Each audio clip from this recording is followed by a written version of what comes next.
सिमरन, हाँ, हम सभी चाहते हैं ना कि हम अपनी जो लाइफ है वो फ्रीडम के साथ एंजॉय करें। बिल्कुल। मतलब जो आज़ादी है ना वो हर एक को बहुत प्यारी लगती है। पर तुमने कभी ये सोचा है कि ये जो हमारी आज़ादी है ये हमारे लिए सुनिश्चित कौन करता है? मतलब मेरा मतलब ये है कि अगर हमारे अधिकारों का कोई हनन करे, या इस बात का कौन ख्याल रखता है कि हमारे अधिकारों का कोई हनन ना कर पाए? बिल्कुल सही। और तुमने जो सवाल पूछा है ना, मुझे पूरी उम्मीद है इसका जवाब तो दर्शकों को भी पता होगा। हमारे जो आज़ादी है या फिर हम स्वतंत्रता की बात करते हैं तो उसकी गारंटी तो हमारा कॉन्स्टिट्यूशन, हमारा संविधान लेता है। लेकिन उसके अंतर्गत जब हम अपने राइट्स की प्रोटेक्शन की बात करते हैं तो हमारी न्याय व्यवस्था है उसे सुनिश्चित कराने के लिए। बिल्कुल ठीक कहा तुमने। इस बात का पूरा ख्याल रखा जाता है कि हमारी जो न्यायपालिका है उसकी पहुंच देश के हर व्यक्ति तक हो। लेकिन फिर भी अगर किसी के साथ कोई गलत हो जाए तो मदद के लिए गुहार कहाँ लगाए, न्याय के लिए कहाँ पर अपील करे, और ऐसे में कोर्ट्स की क्या प्रक्रिया रहती है, कोर्ट्स कैसे उनकी मदद करते हैं? हाँ रतिका, तो इन सब सवालों के जवाब जानना तो बहुत ज़रूरी है। बिल्कुल। तो इन्हीं पर जानकारी साझा करने के लिए हमारे साथ मौजूद हैं हमारे मेहमान advocate Ashutosh Lohia ji, Supreme Court of India and Delhi High Court से। बहुत बहुत स्वागत है सर आपका डीडी मॉर्निंग शो में। आपका स्वागत है डीडी मॉर्निंग शो में। तो आज हम बात कर रहे हैं ट्रायल कोर्ट्स के बारे में। तो हम जानना चाहेंगे कि ट्रायल कोर्ट्स होते क्या हैं और इन कोर्ट्स में किस तरह के मामलों की सुनवाई की जाती है।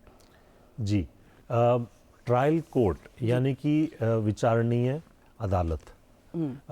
हमें ये समझने की ज़रूरत है, जैसा आप अभी बतला रहे थे कि मुकदमे और न्याय व्यवस्था जो प्रणाली है वो एक ऐसी व्यवस्था है जिसके अंदर अगर किसी व्यक्ति के अधिकारों का हनन हुआ है तो वो गुहार वहाँ लगा सकता है। जी। किसी भी लोकतंत्र के 3 मुख्य स्तंभ माने गए हैं।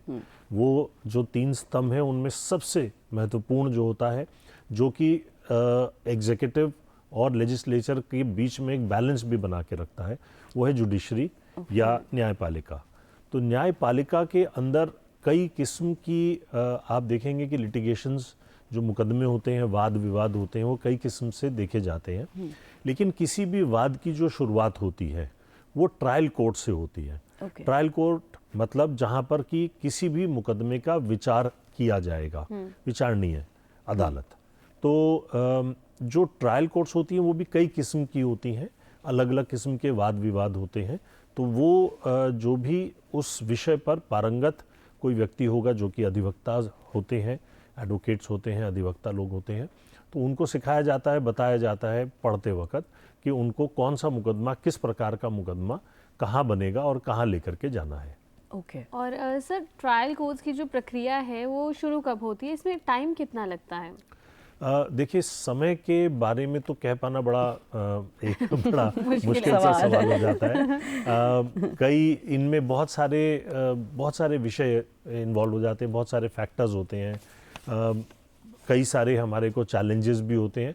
बट ट्रायल में अगर हम बात करें तो किसी भी वाद को, किसी भी झगड़े को, किसी भी मुकदमे को अगर हम वैसे देखें तो ब्रॉडली आप 2 कैटेगरीज में डिवाइड कर सकते हैं।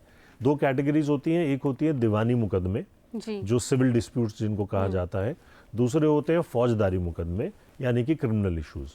तो क्रिमिनल डिस्प्यूट्स होते हैं।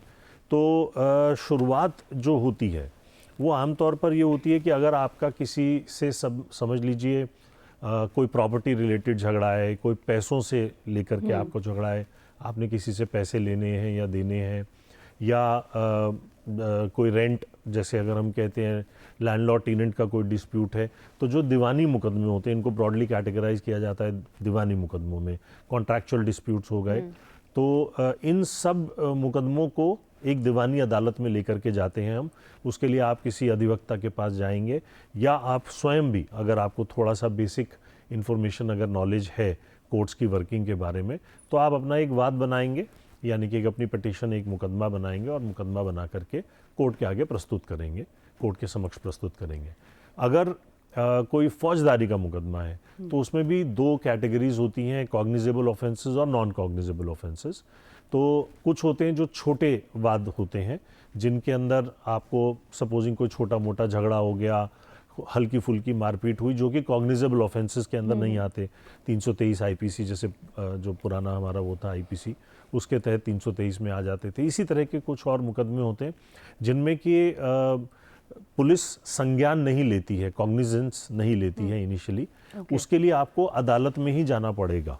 ओके। क्योंकि एक न्यायपालिका की भी और लेजिस्लेचर की सोच ये है कि कुछ छोटे छोटे मुकदमे होते हैं जिनके अंदर आपको हर चीज़ में कोर्ट में जाने की ओके। या एक बड़ा मुकदमा उसको बनाने की आवश्यकता नहीं है, अनलेस एंड अनटिल आप उसको कोई बड़ा प्रारूप देना चाहते हैं। अच्छा। तो अगर ऐसी कोई बात होगी तो फिर आप कोर्ट में जाएंगे, उसके लिए अलग अलग प्रावधान हैं, 156(3) होता है हमारे यहाँ पर, तो उसमें आप फिर एक एप्लीकेशन लगाते हैं, दरखास्त लगाते हैं कि साहब मेरे साथ ऐसे ऐसे हुआ और मैं चाहता हूं कि कोर्ट इस चीज़ की संज्ञान लेकर के जो दोषी व्यक्ति है उनको अपने सामने बुलाए और उनके ऊपर एक मुकदमा चलाए, ट्रायल चलाए, जिसमें मैं अपने साक्ष्य प्रस्तुत कर सकूं। ओके। तो ट्रायल कोर्ट में जब मुकदमा चलता है तो मुकदमा चलने के दौरान अगर किसी को जेल हो जाती है तो फिर क्या वो व्यक्ति बेल के लिए अप्लाई कर सकता है? जी, मैं यही आपको बतला रहा था, जैसे कॉग्निजेबल और नॉन कॉग्निजेबल होते हैं। तो नॉन कॉग्निजेबल तो मैंने आपको बतलाया, कॉग्निजेबल ऑफेंसेस जो होते हैं उनमें अगर आप पुलिस में जाकर के शिकायत करेंगे तो पुलिस उसका इमीडिएटली संज्ञान लेगी कानून के तहत, और उसमें फिर एक मुकदमा बन जाएगा, एफआईआर जिसे कहते हैं, आमतौर पे एफआईआर दर्ज कर दी जाती है, फर्स्ट इंफॉर्मेशन रिपोर्ट। और जब एफआईआर हो जाती है तो फिर उसके अंदर भी दो कैटेगरीज होती है, बेलेबल ऑफेंसेस और नॉन बेलेबल ऑफेंसेस। तो जो आपने बेल के विषय में पूछा, अगर वो बेलेबल ऑफेंस है तो आमतौर पे पुलिस ही वहीं पे थाने में ही उनको बेल दे देती है, उसके लिए उनको कोर्ट जाने की आवश्यकता नहीं है। पर अगर वो नॉन बेलेबल ऑफेंस है तो फिर उसके लिए किसी भी व्यक्ति को, उनके पास भी दो उसमें ऑप्शंस होते हैं, एक होती है एंटीसिपेटरी बेल और एक होती है रेगुलर बेल। अगर उनको अरेस्ट नहीं किया गया है, तो गिरफ्तार नहीं किया गया है, तो फिर उनको एंटीसिपेटरी बेल लगाने का एक उनके पास प्रावधान होता है कि मुझे अरेस्ट ना किया जाए, मुकदमा झूठा है या इन कारणों से मुझे अरेस्ट नहीं किया जाना चाहिए, वो आप कोर्ट में जाकर के एक दरखास्त लगा सकते हैं। अगर आपको अरेस्ट कर लिया गया है तो फिर इमीडिएटली पुलिस जो होती है वो 24 घंटे के अंदर अंदर आपको अदालत के आगे पेश करेगी। पहले आपका मेडिकल कराएगी और फिर आपको अदालत के आगे पेश करेगी। तो वहाँ पर फिर रेगुलर बेल के ऊपर बातचीत, मतलब आप अपने साक्ष्य प्रस्तुत करके उन पे बहस कर सकते हैं। तो इसका मतलब ये 24 घंटे का ही समय रहता है जब आप कोर्ट में पेश किया जाता है आपको? अरेस्ट के 24 घंटे के अंदर अंदर आपको पेश किया जाना आवश्यक है। यही कानून तो सर, कई बार ऐसा भी होता है कि लोगों में आपसी रंजिश होती है जिसकी वजह से कोई एक व्यक्ति है, एक पार्टी है, वो दूसरे पर गलत इल्ज़ाम लगा देते हैं, तो क्या इसकी सुनवाई भी ट्रायल कोर्ट में की जा सकती है? बिल्कुल, इन सब की सुनवाई ट्रायल कोर्ट में ही की जाती है। देखिए, आमतौर पर ये देखा जाता है कि अधिकतर मामलों में एक ना एक व्यक्ति तो झूठा होगा ही होगा। जो दोनों ही व्यक्ति अगर सही हैं तो उसके लिए हमारे पास और बहुत सारी मैकेनिज्म्स होती हैं, और अधिकतर ऐसे लोगों के लिए मुकदमे ज़्यादा लंबे चलते भी नहीं हैं। मुकदमे लंबे वहीं पर ज़्यादा चलते हैं जहाँ पर एक व्यक्ति जानता है कि वो झूठ बोल रहा है या गलत कर रहा है, या अपनी किसी रंजिश के चलते सामने वाले पर अपनी नाराज़गी निकाल रहा है। तो वहीं पर जाकर के जो है ये मुकदमे चलते हैं। और जब ये मुकदमे जाएंगे तो ट्रायल कोर्ट इसीलिए कहा जाता है क्योंकि कोर्ट वहाँ पे जो उसके आगे साक्ष्य या एविडेंसेस प्रेजेंट किए जाते हैं, साक्ष्य प्रस्तुत किए जाते हैं, उन साक्ष्यों को एग्जामिन करता है, देखता है।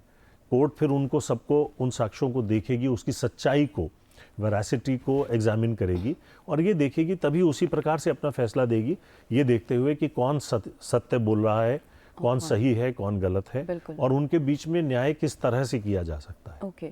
तो अगर ट्रायल कोर्ट्स में ये कहा जाए कि अब जो है प्रशासन जो है वो इन व्यक्तियों को समर्थन देगी, और अगर उनको समर्थन नहीं मिलता प्रशासन की तरफ से, तो ऐसे में वो व्यक्ति कहाँ जाए?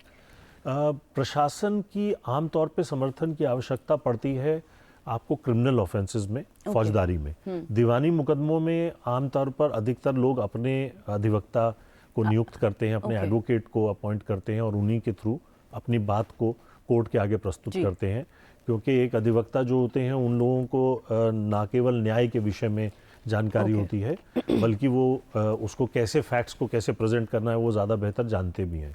लेकिन प्रशासन की आवश्यकता कई बार यहाँ पड़ती है कि अगर आप किसी एडवोकेट को अफोर्ड नहीं कर पा रहे हैं, आपके पास पैसे नहीं है ज़्यादा, तो ऐसे में हमारी जो है लीगल सर्विसेज अथॉरिटी होती हैं जो आपको मुफ्त कानूनी सलाह या मुफ्त वकील जो है दिलवाती हैं। इसी तरह से अगर आपकी प्रशासन से भी कोई शिकायत है या आपको लग रहा है कि प्रशासन से, जैसे अगर आपका कोई फौजदारी का मुकदमा है और उसमें आपको लग रहा है कि प्रोसिक्यूशन आपको पूरी तरह सपोर्ट नहीं कर रही है, तो ऐसे में आप कोर्ट के आगे भी गुहार लगा सकते हैं। इसके अलावा प्रोसिक्यूशन ब्रांच होती है उधर जा सकते हैं आप। और अभी आप बात कर रहे थे पुलिस में, तो पुलिस के अंदर भी उच्च अधिकारी होते हैं जिनके आगे आप जाकर के अगर अपनी कोई दरखास्त या कंप्लेंट देंगे तो उनका एक विजिलेंस डिपार्टमेंट होता है, वो भी उसके अंदर एक इंटरनल मैकेनिज्म के थ्रू उसको एग्जामिन करते हैं। बिल्कुल, यानी राधिका न्याय व्यवस्था हमारी मदद करने के लिए पूरी तरह से तैयार रहती है। बिल्कुल, न्याय व्यवस्था हमारी मदद भी करती है और हमें सुरक्षित भी रखती है। और इन सभी पे जानकारी आज हमारे साथ साझा कर रहे थे advocate Ashutosh Lohia ji, Delhi High Court and Supreme Court of India से। आपका बहुत बहुत शुक्रिया डीडी मॉर्निंग शो में आने के लिए। Thank you so much. धन्यवाद रतिका जी, शुक्रिया सिमरन जी, थैंक यू।